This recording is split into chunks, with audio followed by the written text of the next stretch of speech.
ओबीसीला धक्का लागला नाही आरक्षण, दुसरीकडून काय म्हणायचं तुम्ही, मराठ्यांना जे आर दिला, आमचे प्रमाणपत्र निघाणात आणखी तुम्ही मन जिंकायचं ना, स्पष्ट मनानं जिंकला पाहिजे. आम्ही आहेत ना 100% फडणवीस साहेबाला आम्ही उघडं पडू देत नाही. तुमचे प्रमाणपत्र तुम्ही काढले ना बाबा, तुम्हाला हात जोडून सांगतो फेसबुकला टाकू नका.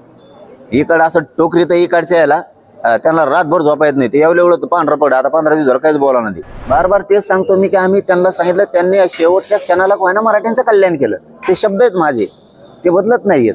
पण मग एकीकडून तुम्ही काय म्हणायचं की ओबीसीला धक्का लागला नाही आरक्षण, दुसरीकडून काय म्हणायचं तुम्ही, मराठ्यांना जे आर दिला, आमचे प्रमाणपत्र निघाणात आणखी ओबीसी झोपानात आणि मराठी झोपानात. रिअल परिस्थिती नाही. आमच्या तर सरकारी नोंदी आहेत, महसुली दस्तावेज आहे हैदराबाद गॅझेटियरचा. हां, मग आता तुम्हाला जर मोकळ्या मनाने द्यायचं आहे ना फडणवीस साहेबाला, काय विचार करायचा आहे, त्यांच्या नोंदी नसून तुम्ही त्यांना आरक्षण दिलं आणि आमच्या नोंदी असून आम्हाला देत नाहीत, म्हणजे आम्ही किती दिवस सहन करणार. म्हणजे एकीकडून ओबीसीला म्हणायचं तुमच्या आरक्षणाला धक्का नाही लागणार नाही, आणि एकीकडून आम्हाला म्हणायचं जे आर दिला आणि प्रमाणपत्र केव्हा द्यायचे. मग ही तुम्ही मन जिंकायचं ना, स्पष्ट मनानं जिंकला पाहिजे. आम्ही आहेत ना 100% फडणवीस साहेबाला आम्ही उघडं पडू देत नाही. पण आमच्या सातारा संस्थांच्या, पुणे गॅझेटियरच्या, औंध संस्थांचे आणि कोल्हापूर गॅझेटियरचे हे लागू करा. मराठवाड्यातलं हैदराबादच्या गॅझेटियरनुसार सगळ्यांना कोणती प्रमाणपत्र द्या. अरे आम्ही आहेत ना तुमच्या मागं, सरळ सांगतोच ना, काही दान धरात बोलतो का खोटं मीडिया समोर स्टेटमेंट द्यायला होत ना. 6 करोड मराठा खंबीर आहे. हां, पण तुम्ही असं हे ना, आमच्याकडे बघा आणखीन खेड्यात एक म्हणे चाव चुक्या, हा चाव चुक्यासारखा करू नका. येणारा काळ सगळा निवडणुकांचा आहे, येणारा काळ सगळा निवडणुकांचा आहे.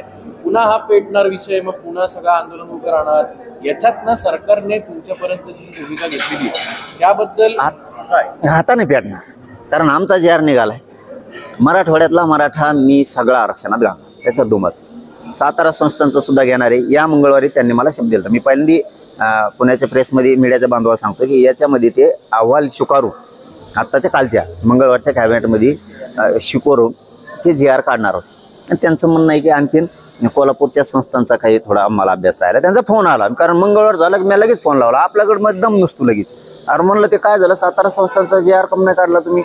तर त्यांनी सांगितलं बाबा आमचं पुणे संस्थांचं काय राहिलंय, औंध संस्थांचे काय राहिलेत, आणि ते सातारा संस्थांचं काही जरा अहवाल बनवून थोडा अभ्यास करतो. आणखीन एक 15-20 दिवस लागतील. म्हणलं ठीक आहे. मग अभ्यास करतात म्हणल्यावर ते अभ्यास लई दिवस असतो हे आम्हाला चांगलं माहिती आहे, पण मी आहे ना, मी ते करून घेतो. तसंच हैदराबादचा जे आर निघाल्यामुळे टेन्शन नाही मराठ्यांना. कसं टेन्शन नाही ते पण गोरगरिबांना सांगतो. शहाणे सुरते जे असते, शिकलेले सुशिक्षित असते, त्यांना कळतं. पण सर्वसामान्य शेतकऱ्यांना असं वाटतं मला आपला जे आर निघून 1.5 महिना झाला, कसं काय प्रमाणपत्र नाहीत बा, म्हणजे गोरगरिबांना हे वाटतं. तर त्यांच्यासाठी सांगतो की 1994ला 16% आरक्षण ओबीसीला दिलं गेलं. तो जे आर त्यावेळेस काढला, 20-25 वर्ष झाले. आजही त्यांचे पोरं ओबीसीचे ते प्रमाणपत्र काढतील. एकदा जे आर निघाला काही टेन्शन नाही. ते तेव्हा निघालेल्या जे आरचे जर आत्ता प्रमाणपत्र काढतात, तर आपला जे आर निघालाय तेव्हा आता आजार आम्हाला असल्यासारखा आहे. तुम्ही कधीही प्रमाणपत्र काढू शकता, त्याच्यामुळे टेन्शन घ्यायची गरज नाही. समिती एकदा गठीत झाल्या गाव लेवलच्या, ते मराठा समाजाला सगळ्याला मराठवाड्यातल्याला कोणबी प्रमाणपत्र 100% मिळणार. आणि मी मराठवाड्यातले पश्चिम महाराष्ट्रातले सगळे मराठी आरक्षणात दमाने हळूहळू घालणार. मराठ्यांनी सुद्धा हळूहळू जायचा दम धराव. सगळ्यांनी गडबड करू नये. नाहीत मग आमच्यात असं असतं, आमच्यातलं खेळ अवघड आहे. एकदा जर एखादा जे आर काही निघाला रे बाबा, आणि मग कसं काय निघालं नाही, आणि मग ज्या सगळं मग तिकडलं गठुडं भरून द्यायचं काम आहे, असं एक धोरण असते. म्हणजे लाखांनी लगेच गर्दी तिथं. बाकीच्यांचं तसं नाही आहे. त्यांचा जे आर फेर काय निघाला हळूहळू घुसत येते एक एक एक एक एक एक आपले पुरंच एकदाच लफडं जात आहे सगळ्याचे सगळं. आणि मग ते पुढच्याला खपत नाही. जसं की एखाद्या पोरांचं MBBSला ॲडमिशन झालं, इंजिनिअरिंगला झालं, एखाद्या मुलीचं झालं, आमचे पोट्टे काय करतात लगेच व्हॉट्सअप फेसबुकला टाकून दे. त्यांची अशी वळवळ होती तिकडं भयानक. आमचं एखाद्याचं प्रमाणपत्र निघलं की आमच्या पोरांनी फेसबुक व्हॉट्सअपला सोशल मीडियाला टाकलं की त्यांचा असा जाळ होतोय. त्याच्यामुळं माझं मराठ्यांना असं म्हणणं आहे, तुमचे प्रमाणपत्र तुम्ही काढले ना बाबा, तुम्हाला हात जोडून सांगतो फेसबुकला टाकू नका. इकडं असं टोकरी तर इकडच्या यायला त्यांना रातभर झोपा येत नाही. ते एवढं पांढरं पड, आता 15 दिवस काहीच बोला नाही, गप्प पडलं. आणि त्याच्या लक्षात आलंय मराठी आरक्षणात जाणार आहेत, कारण मराठ्यांच्या सरकारी नोंदी आहेत. मराठ्याला आता कुणीच रोखू शकत नाही आणि मराठवाड्यातला JR कुणीच रद्द करू शकत नाही, हे त्याला कळालं. त्याच्यामुळं मराठ्यांनी ना सुईना चला जरा दम्मा आणि एक एक प्रमाणपत्र काढलं, आपलं ऍडमिशन घ्या पोराचं, आपलं गुपचूप येऊन भेटायचं, तुम्हाला अंतरवलीत भेटा पण टाकू नका, लय जळायलेत बघा, आपल्यावर लय जळणाऱ्याची संख्या आहे. तुम्ही बोलताना लय समाधानी दिसतंय यावेळेस. मुख्यमंत्र्यांच्या बाबत पण बोलताना एका काही आक्रमक भूमिका घेतली. तुम्ही आज बोलताना समाधानी वाटता. मंगळवेढ्यात एक चर्चा अशी होती की तुम्ही आणि मुख्यमंत्री एका स्टेजवर येणार वगैरे म्हणून. आगामी काळात हे चित्र दिसेल का आम्हाला, तुम्ही आणि मुख्यमंत्री एका स्टेजवर वगैरे? हे बघा भाई, आपलं त्यांचं काय बांधाला बांध नाही, आम्ही काय हाडवैर नाही ते एकमेकाची. एखादा गोरगरीब समाज जर वेदना मांडत असला आणि त्या वेदना तुम्ही ऐकून घेण्याऐवजी तुम्ही जर त्यांना हल्ला करून प्राणघातक त्यांना रक्ताच्या थारोळ्यात पाडणार असला तर चीड ही तुम्हाला सुद्धा येणार. मी तर जास्त तुम्हाला सुद्धा येणार. तुम्ही एवढे सुशिक्षित आहेत, तुम्ही सगळ्या लोकळून पेलात, ज्यांच्याकडे बैठला जातात, तुम्हाला सगळ्यांचे अवकात माहिती काय.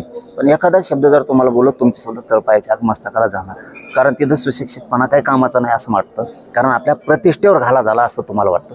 तसं आमच्या ज्यावेळेस आई बहिणी रक्ताच्या थारोळ्यात पडल्या आम्हाला वाटलं अरे ही माणूस का कोण आहे. हे जर डायरेक्ट म्हणतो माझ्या पोलिसावरच हल्ला झाला, तेव्हा नाही माझे पोलीस आहेत, हल्ला नाही माझे पोलीस आहेत म्हणजे माझ्या पोलिसालाच हाणलं. तुझे पोलीस का जनता आहे बाबा, तुझ्या घरात सुद्धा आई बहिणी आहेत. आमची फक्त गरीबाची तो तिथं 10,000-20,000 जास्त साडी घालीत असेल समजा, आमची 150 रुपयाची नेसत असेल, एवढाच फरक आहे. पण आई आहे ना, तेव्हापासून ते आमच्या म्हणजे असं झालं की डोकंच उठलं. आणि शेवटी काय असतं, आरक्षणापेक्षा एखाद्या मागणीपेक्षा आपला समाज, आपली आय माऊली आपल्यासाठी प्रतिष्ठेची असते. आपलं कुटुंबाची प्रतिष्ठा सोडून, कुटुंब म्हणजे जात, पूर्ण माझी मराठा समाजाची 6 करोड, एखाद्या कुटुंबावरती कुणी अवमानकारक बोलतंय, त्या महिलांवर हिणून बोलते, त्यांना हाणलं मारलं, आणि तरी आपण म्हणणार नाही नाही नाही नाही आमची मागणीची ती द्या तरी वागणार. तसे मराठी आम्ही नाही. ती मागणी गेली खड्ड्यात, ते बाकीचं होत राहीन का व्हायचं ती, पण अगोदर आमच्या प्रतिष्ठेला नक लागलं ना त्याला नीट करायचा.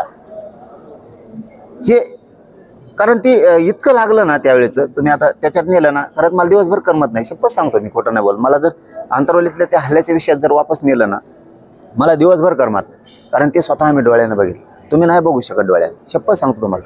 त्यातले 5-6 पत्रकार असे आहेत, जवळपास 35-40 पेक्षा जास्त पत्रकार असते, 5-6 बेशुद्ध पडले होते. खोटं नाही बोलत तुम्हाला, ते रक्तन ते बघू, इतके कणखर असून सुद्धा नाही बघू शकलो होते. छातीवर पाय देणं, बंदुकीच्या दस्त्यानं वरून मारणं, मग ते सगळ्या डोक्याच्या चिंदाडे होऊन नाकं तुटून गेलेले, कानं तुटून गेलेले, आणि ते बघवत नव्हतं. पुढं मागं भेट होईल. मी सांगितलंच नाही, फडणवीस साहेबांचं माझं वैर नाही. गोरगरीब समाजाने वेदना मांडल्यात, त्यांनी त्या मान्य करायला पाहिजे. मराठ्यांनी हक्काचं आरक्षण मागितले, द्यायला पाहिजे 150 वर्षापूर्वीच. अरे काय समजत नाही, आयुष्यभर तुम्ही करा, दिला शब्द तुम्हाला, आयुष्यभर तुम्हीच आनंदानं भोगा. काय गरज आहे आम्हाला, आनंदानं तुम्हीच त्या खुर्चीवर राहा, काय घेणं पडलं आम्हाला राजकारणाचं. मग मराठाला आण नाही, 50-60%, 50-55% एकटा आहे राज्यात, 50-55% एकटा आहे, 40-45% मराठी एकटे एका बाजूला आहे. त्याचं काय टेन्शन आहे, कोणाला पाडायची ताकद आहे महाराष्ट्रात मराठी. 45% तर 100% एका बाजूला आहेत. मी लईच फोडून सांगितलंय तुम्हाला आज, कारण मी हे कधीही खोटं बोलत नाही, कारण ते वरचे काय येणारच नाही, ते येणारच नाही. त्यांना लय नाद आहे, इकडं उलशी हात हाण, तिकडं फाळका हाण, त्या राजकारणाकडे जाय, त्याच्यातून फूट, याच्यात जाय, ते येणार. पण 50-55% मराठा समाज राज्यातला आहे, त्याच्यातला 45% मराठा समाज का हो सज्ज आहे पाडायला. म्हणून फडणवीस साहेबांनी समजून घ्यावं. आणि आमची आणखीनही त्यांच्यावर शंका नाही. कशी शंका नाही की त्यांनी शेवटच्या क्षणाला फाना JR दिला, हैदराबाद सातारा संस्थांचाही देणार आहेत. मला वाटतं ते 100% मराठवाड्यातले सगळ्या मराठ्यांना आरक्षण देणार, आणि ही शब्द त्यांनी खरा करून दाखवावा. बेमानी मराठ्यांशी करू नये. आम्ही कमीच पडत नाहीत कुठंच. चला शब्द आहे, कमीच पडत नाही. तुमच्या आंदोलनाला 2 महिने झाले. हैदराबाद गॅजेटनुसार आतापर्यंत किती सर्टिफिकेट मिळाले, आणि तुम्ही म्हणता एकत्र येऊ नका लाखाने, मात्र ती मागणीच त्याच्यासाठी होती की त्यांना ते मिळावं, त्याचा फायदा व्हावा, समाज सुधारावा. आणि सरकार एकीकडे OBCचा DNA म्हणते, एकीकडे तुम्हाला JR देतंय, त्याच्यात मग ते प्रलंबित राहत नाहीत का प्रमाणपत्र? आम्हाला दिलं म्हणजे काय, फडणवीस साहेबांनी आम्हाला दिलं म्हणजे OBCच काढून दिलं का? म्हणून फडणवीस साहेब असतील, विखे साहेब असतील बोलायला भेट नाही, आमचे शिंदे साहेब बोलायला भेट नाहीत का? भेटले पण आता तेच सांगायला तुम्हाला की त्यांनी जिला JR म्हणजे आधार घेऊन दिलाय. बाकीच्यांना दिलं काय साधारण फेदार, त्याच्यामुळे ते भेट नाही येत बोलायला. त्यांना माहिती आहे मराठ्यांचा हक्काच आहे. राहिला प्रमाणपत्राचा विषय, मी काय सांगणार नाही, कारण पुढच्याच असं पोट दुखतंय. तुम्हाला एक ना एक दिवस, महिन्यात, 2 महिन्यात, 4 महिन्यात, 6 महिन्यात, वर्षाच्या आत तुम्हाला मराठवाड्यातले सगळे मराठी मी आरक्षणात घातलेले दिसतील. हे फायनल झालं. दुसरा विषय, आणखी समित्याच गठीत नाहीत. 45,000 झाले, इतके लाख भेटले, पहिले सांगायचं तुम्ही. अरे तुम्ही प्रश्न विचारला गॅजेटच्या JR वर, ते 58 लाख आहेत. मग नोंदी त्या निघाल्याच, त्यातून मराठी आरक्षणात गेलेच. तुम्ही प्रश्न JR वर विचारलाय. ते JR नंतर JR ला आणखीन समित्याच गठीत नाहीत. आणखीन पंचनामे सुरू आहेत. फडणवीस साहेबांचे पंचनामे चालू आहेत शेतकऱ्याचे, किती नुकसान झालं काय. त्याच्यामुळं गाव लेवलच्या समित्याच गठीत नाही. आणि JR नुसार जे निघाले ते मला माहिती आहेत, ते मी फक्त सांगणार नाही, कारण आम्ही चलो द्या भोई धरून चाललाय. तर ते 58 लाख निघालेत ना, पुऱ्या राज्याला माहिती आहे. त्याचे प्रोसिडिंग घेतलंय मी सरकारकडून. खरं सांगा म्हणलं, हे किती तुम्ही आणता तिकडे गप्पा, मी ठोकेतो इकडे गप्पा, कारण निघालेलं तुम्हालाच माहिती आहे. मग मला पण माहित नाही. त्यांनी प्रोसिडिंगच दिलं. 58 लाख नोंदी निघाल्यात. आता काय निघाल्यातच, कोणी किती म्हणू द्या. ते या लेवल म्हणतं येडं की 58 लाख नाही निघाले. इथं सरकार प्रोसिडिंग देत आहे. तुला प्रोसिडिंग कळतं का? 25-30 वर्षी कॅबिनेट हाकली, त्या माणसाला एवढं पण कळत नाही का की प्रोसिडिंग दिलंय सरकारनं, आणि आता तुम्ही नोंदीच मागितल्या.